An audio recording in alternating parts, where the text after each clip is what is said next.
The Monty and the Pharaoh Show is brought to you by... Because wine is your second favorite four-letter word. California wine, New York attitude. Good fucking wine. Yeah.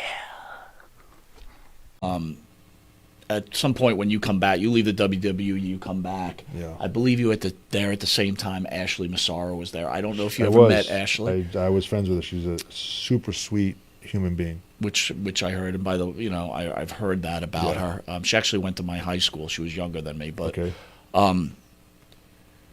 So Ashley claims back then, or later on, that she was raped in Kuwait. I guess you guys are working in Kuwait, okay. And that it was military personnel that did it, and now it's coming out that the WWE covered it up because they were working with the military. So I guess my question to you is, let's speak about Ashley a little bit. And did you hear about this while you were up there? And what were your thought process, even being a former military guy? Yeah. So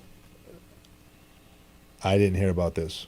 I knew nothing about this. Ashley, as a person, I thought she was a very sweet girl. I thought she was very kind. I thought she was very friendly. She wasn't one of those girls who was stuck on herself or stuck on the business. I thought she was real, true to herself for the most part. I did not hear about the incident you speak of overseas, Kuwait.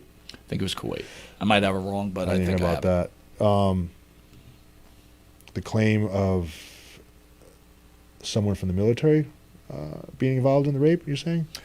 So suppose that she was drugged and there were some guys in white coats and some things kept happening, and supposedly they were military doctors.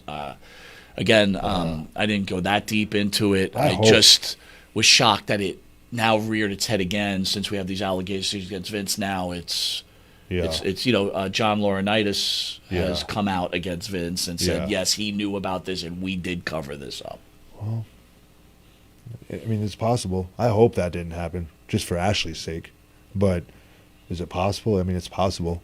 Would the WWE cover up something like that because they have a working relationship with the United States military? Very possible. So I don't know. Johnny Ace says it happened.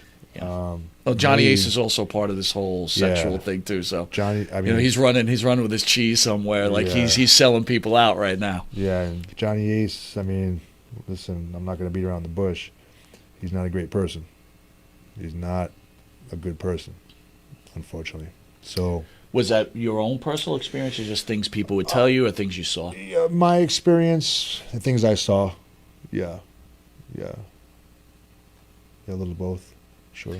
So here you are, again, very tough question, but here you are in this industry, right? You're trying to build yourself. You've got this opportunity to make all this money, trying to take care of your family. All this is with you, right? Yeah. And I get that. Yeah. But now you see these injustices possibly going on, or some things that, because, listen, I've known you literally 28 minutes or 30 minutes, right? And I could already tell what type of person you are. With this moral fiber you have, is there a point where you're just like, I'm going to say something and I'm out of here because I'm not dealing with this shit? Or is it like, you know what, I got to think about me, I got to think about my daughter, I have to think about my wife, right? Yeah. What was going through your head when you would see things? A little bit of both. It's funny, at one point, I had a relationship with Stephanie. We're friendly, Stephanie McMahon. And at one point, I remember one day we were talking in the hallway, maybe, backstage somewhere. And she said, "Hey, Chuck, you know something? My dad says that you're too nice for this business, too good for this business. Like, as far as my character goes." And that stayed with me. I don't even know if I commented on it when she said it. I might have just shrugged my shoulders or something like that. But I thought about that. And for someone that you're working for, a business that you want to be such a part of, for the person who runs the business to say that maybe you're too nice for this business, or what have you, I started to think a little bit. That stayed. I still think about that at times. At times. And honestly, I have nothing bad to say about the wrestling business because it was a great opportunity. I had a great time and I met some great people. But it's a rough business, and there's some crap going on in the business that it's not ran right. It's just not ran right, and it's there's some unethical stuff going on. It's a circus.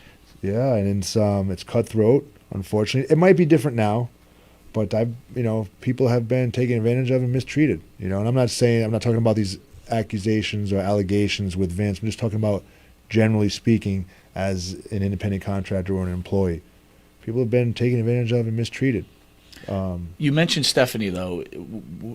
Would you say that Vince is a ruthless businessman? And would you think, through your relationship with Stephanie, was she different, or was she just as ruthless, if not worse? I think Vince was ruthless. I never had a problem with Vince, honestly, to tell you the truth. But I saw how he did things. I think he was ruthless, probably, for the most part. Stephanie, I believe she was a sharp businesswoman. I think she had more of a heart. I always saw Steph as having more of a heart. But again, she's working for her dad. So I think at some point her hands are tied. She has to kind of go with what her dad's leading with. But I think Stephanie had more of a heart. That's just my gut feeling. How did you see Vince and Shane's relationship when they were both working together? Vince, Shane, another very intelligent human being, sharp, smart. I think he has good business instincts also. As cutthroat as his dad, again, I don't think so. I think he had more of a heart. But again, I think he was under his dad's umbrella there. He's working for his dad. I think at some point, and I don't know facts on this, but I'm just You're giving your opinion. My opinion, at some point, I think Shane said, no, I'm not going to be a part of this, or I'm not going to do this. Shane, had a couple of kids of his own. I think Shane may have disagreed with the way his dad was doing business. We had Maven in here, and Maven made the statement that he felt Triple H was the son that Vince wanted, and instead of Shane, that was what he wanted his son to be. Sure. You agree with that? It's funny that he said that, but it makes sense. Yeah. Yeah. Yeah, I think Hunter Paul was more like Vince than Shane was, for sure. Wow. Yeah. So I don't want to stay on the negative, right? But it's like you have your opinions, and I think it really holds a lot of weight.